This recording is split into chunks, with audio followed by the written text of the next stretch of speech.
Okay, so now that you've had the opportunity to work with your Cosmosis facilitator around this whole bias experience, it's important to get a sense of the goal. There has to be some bloody reason for me doing this. So what is the reason behind it? What is the goal that you're actually working towards? Well, the intermediary stage from bias is to have, I suppose, a kind of loaded preference, right? And that will stage you out of being biased in a good-bad, good-evil kind of judgmental way, to have a kind of a loaded preference.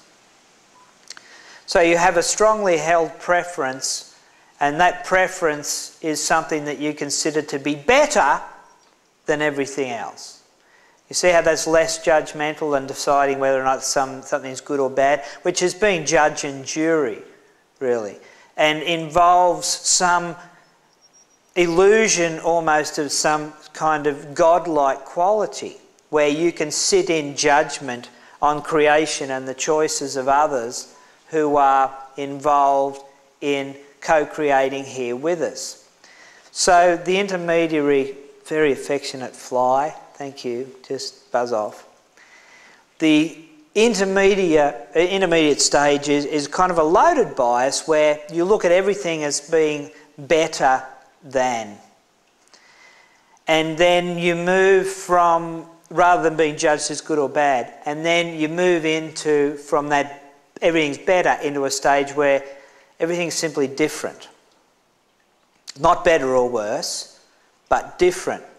And the Cosmosis facilitator will help you move through the various phases in a very systematic way, which kind of untangles the tapestry of good and bad, this tapestry that you have as far as the belief structures and thought forms which form the confines of your consciousness that needs to be unravelled, which allows you to move ultimately into the experience of oneness, which is fifth-dimensional consciousness, and the experience of sixth-dimensional consciousness, which is isness. It all just is. So to move into loaded preference, where things are considered better, and then to move into a space where everything is just different, but you have preferences based on your goals, is the next intermediary step. And the step beyond that is to experience preference without expectation. To be patient is really to be without expectation. So the next stage then is to be in a space where you can have preferences,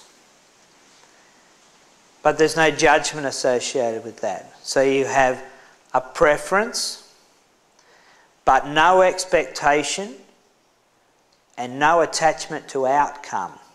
Right? Now, in a nuts and bolts sense, that's actually what it means to exist in this higher consciousness. So to walk the talk of that, ultimately you have to go through those stages. And the Cosmosis facilitation process helps you move through and conditions you to be able to embrace a more enlightened view, which is beyond judgment, and then you move into an experience of true compassion. Now, to be in the experience of true compassion, you will find that you need to be able to see things clearly, to be able to discern the truth, to set healthy boundaries within the experience of the discernment and the perception of how things really are. So you must end denial, you must end avoidance, and you must learn to truly love and perceive and accept and acknowledge the truth. That's also part of what the Cosmosis facilitator will bring you through. And you will then move into the experience of eventuality. Now, a kind of an adolescent experience of an intelligent person is where you have to construct thought forms and you have to create belief systems and belief structures through which you interpret reality. But that just places another intermediary between yourself and reality. Ultimately, you have to relinquish all of the belief structures, the reality models, and simply embrace reality.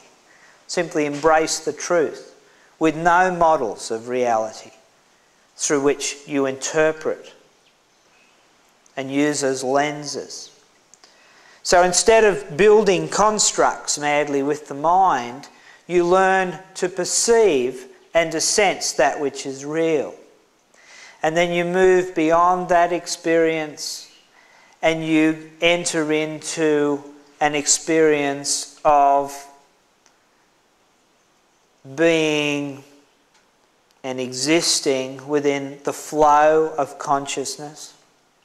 You move into the experience of pure awareness, which is real-time perception of things as they actually are, without having to think about it and being behind the moment because you're thinking about what has happened. You have direct perception. You're moving into the experience of what we call direct knowing and the experience of eventuality, to be in a space where you sense planetary plan, planetary purpose. You sense universal plan, you sense universal purpose. And you choose to align your personal will with that. And you begin to lead a purposeful existence in an entirely new way. You find an entirely new meaning as a co-creator with other beings who are choosing to, in a sense, create heaven on earth. And we do it through this process of eventualization, that everything becomes an eventuality. So you know that if you are creating with your will in alignment with planetary and universal plan and purpose, and you hold that vision and you operate in integrity and authenticity out of that ideal, that it's certainly going to eventuate, but the timing is something which is born out of the collective choosing of all the beings within this sphere and within this realm.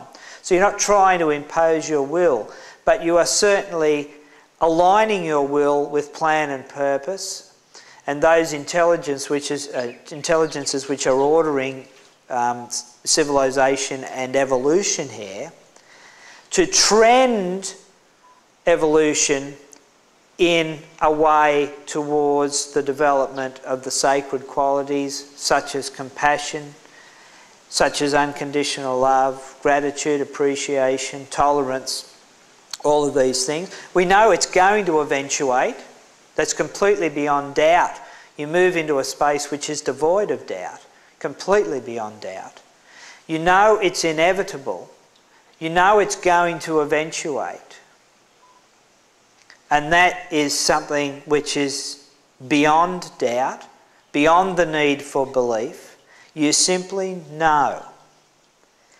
And within that knowing, you have preferences because you're aware of that which is mutually exclusive to the manifestation of the ideal, which is a world where, you know, basically we might express a world where men and women walk hand in hand as equals, where everyone has equal opportunity, where everyone is given the opportunity to realise God to the best of their ability, if that's what they choose to do, where we have a level playing field of opportunity in, of, and for love and service to all that is.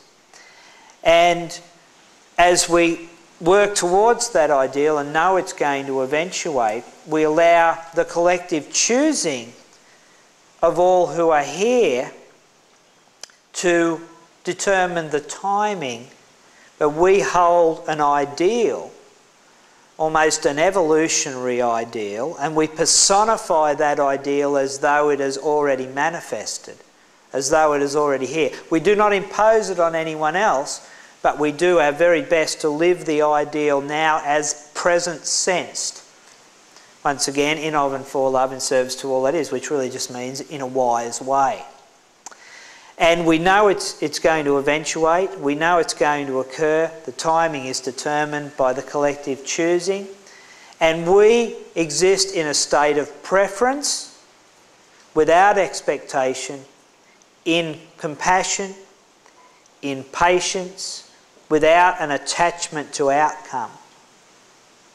Because if you get attached to an outcome, you start to impose timing. And people have to be allowed to grow and to integrate at their own speed in a way which allows them to make permanent change. If you try to hurry people along too quickly, an element of blind faith comes into the experience. And wherever there's blind faith, eventually you will reach a stone wall in your consciousness, and that stone wall will cause doubt, and it will ultimately cause regression, and you'll have to go back and retrace your steps so that the knowing becomes yours. So you have to allow. This is where in ages past mistakes have been made, because consciousness and states of consciousness and the evolution of consciousness has been imposed. It has to be presented in a way, and those who choose to act as perhaps the elder brothers and sisters of the race, if that's the way you want to look at it, must live the ideal of extremely high ethics and authenticity. You must set a good example, good within the context of the ideal that we would like to see extrapolated across the planet. Otherwise, it's hypocrisy. So it's really important that we live the ideal in authenticity, live the ideal in integrity, and know that it's eventual, know that it will eventuate, and hold that space of understanding and wisdom without expectation, without attachment to the outcome. And in doing so, we actually create a tide of consciousness trending towards that ideal that others can join if they choose to, with no dogma, with no need to adhere to a particular creed, but with a stream of energy which assists them to move forward towards that ideal in a way that they express their own individual uniqueness. And that's what Cosmosis is all about, and that's what your Cosmosis facilitator is going to take you towards.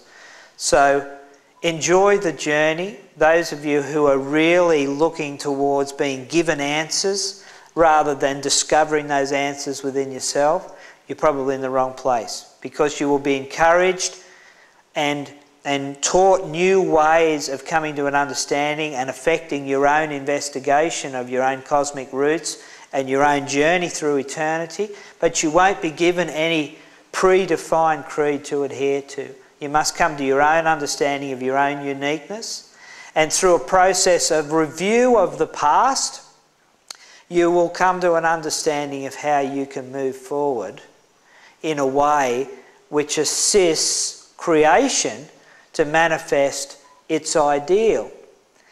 Now, this review process is something that we're going to be working towards, and we use this review process. It's an actual core element of the whole Cosmosis process, where you go back and you look at choices that you've made in the past, which with the wisdom of hindsight, you can see it wasn't a very wise choice for whatever reason. It took you on a tangent. It may have put you in a position where something is now denied you in this lifetime, which you would really love to have, but you know, because of those choices and consequences you made in the past, you've now, through your own action, denied that to yourself. Part of this review process with the Cosmosis process is to go back to those moments and re-experience the actual feeling and what was going on for you when you made that decision to make that choice, which in hindsight was not a wise choice. And in doing so, you then go back as though you are experiencing that choice again, and you look at the potential consequences. Now, wisdom has often been defined throughout Earth's history as the ability to be able to foresee consequences. So someone who's truly wise is able to foresee consequences. Now, maybe when you made those unwise choices in the past, maybe you didn't care. Maybe you knew and you didn't care. That's a different thing to work with. But those incidents where you really were blind to the implications or controlled by lower impulse or whatever, or just blundering in where angels fear to tread, you need to go through all of those incidents and go, well, okay, given my experience now, I place myself in that position, how was I feeling? And look at how in those moments you could have foreseen consequences, and if any of those consequences were going to be something that you would effectively regret because it denied something to you in future moments or caused you to waste a lot of time, as far as preventing you from moving swiftly towards your heart's desire, towards the goal, particularly the spiritual goals in this lifetime.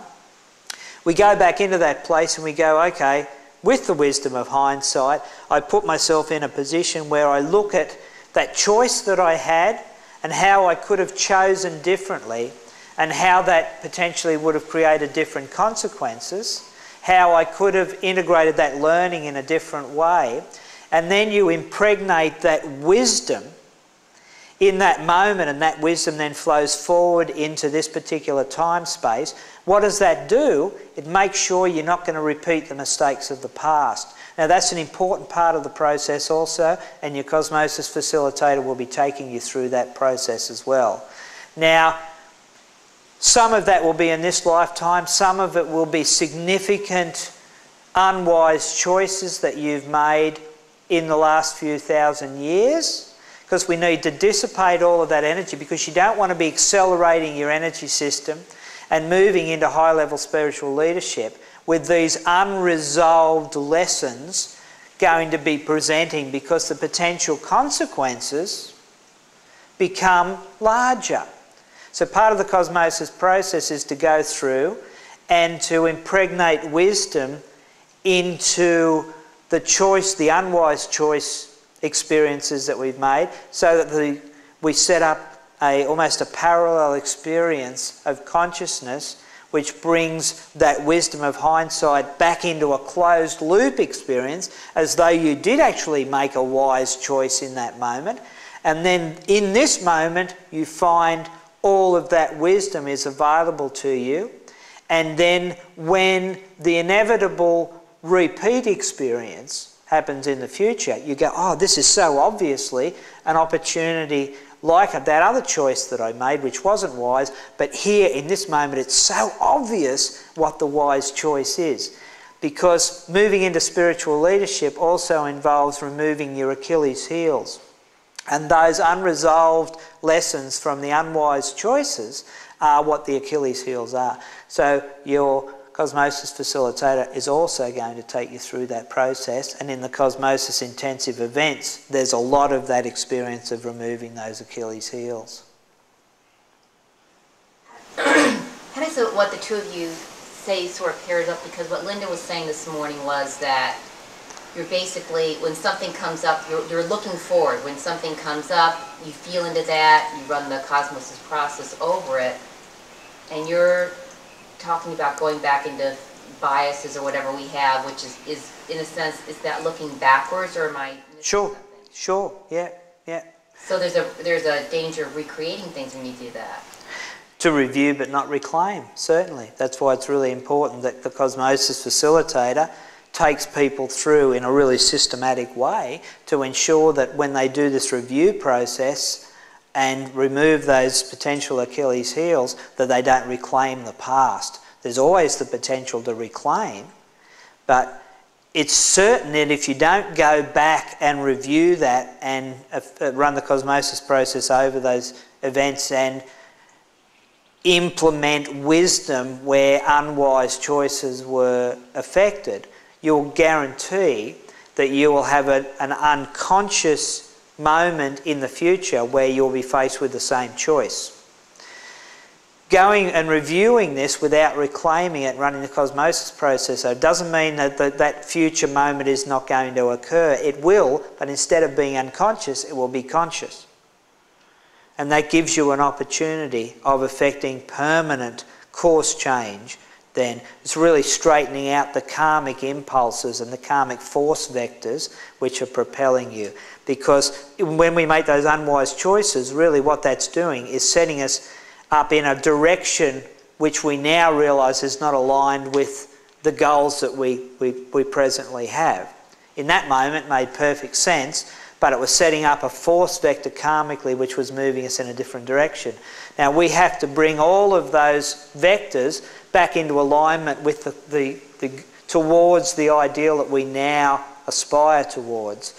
And that process of reflecting back, looking at unwise choices, and then reviewing but not reclaiming, does that process. The process that Linda works so often with of forecasting and using prophecy to set up opportunities, almost like stepping stones to propel you towards the goal, is the other side of that process, which works out, which also helps to straighten out the, to some degree, the future nows which you've created with your past choices, but it also impregnates new opportunities and possibilities which are being created now rather than the inevitable outcome of choices, conscious and conscious, that have been made in past moments.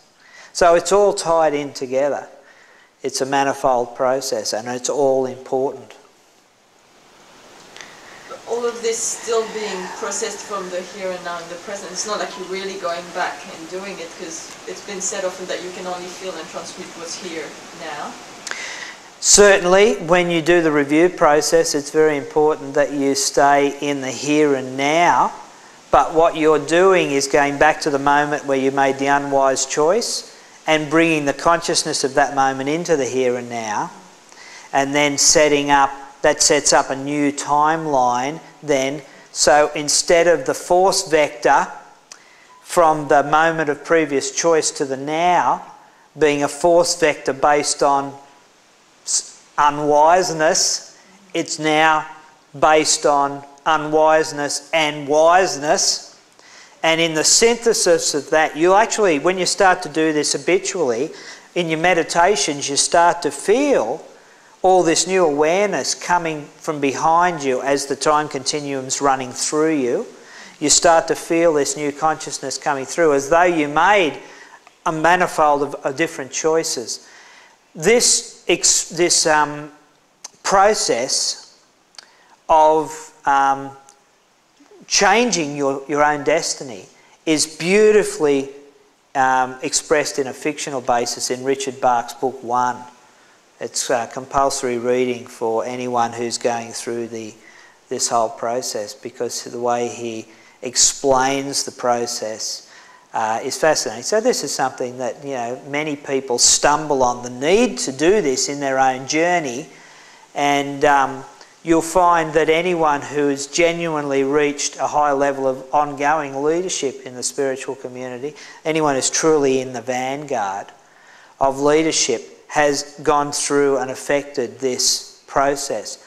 Not with regret, not with shame, or not with any sense of trying to make things right, but maximising the potential learning from all that has been experienced and filling the missing pieces of the puzzle in so that you have all of the different views of the truth from all moments in the past, which give you then that gives you in the future that which you draw upon to be able to express wisdom in future moments in as many different ways as you possibly can.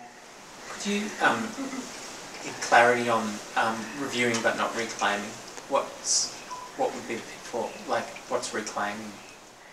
If you get triggered, review and get triggered, all you're going to do is then recreate that in the now, right? Virtually, very, very, very quickly, imminent future moments, you're just going to recreate that whole situation. Now, it was and it will be unconscious. It will just be an exact recreation of what you had in the past, right? If you review it, but you don't get triggered, and you just bring the light of wisdom and the wisdom of hindsight to that in this particular moment. See, also, if you in the reclaiming process, you'll get triggered. You'll actually come out of present time, and you'll go back on the timeline, and you'll be back there, right? So you've lost control of your own destiny in that process. So when you review without reclaiming, it's important you stay in the now. You review, you bring the wisdom of hindsight to that and set up new timelines, but you don't get triggered and you don't go back on the timeline. You don't regress on the timeline. So you have to stay in present time. And this is something that the Cosmosis facilitators, ultimately will teach you how to do. And then that tool is something that you can use in all moments. Is an example of that reclaiming, if you're feeling back into it and then you go into allowing yourself to feel, but then you see the person or you experience getting swamped in that feeling and you lose the context that you're in a process. Like, you just... That's getting triggered. Fall into it, yeah. Yeah. But then can you pull out and Cosmos that trigger? No. Unlikely. No.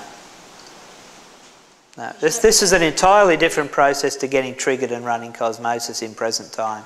This is going back and fixing up the major incidents on the time track which has created the future for you. It's an entirely different process.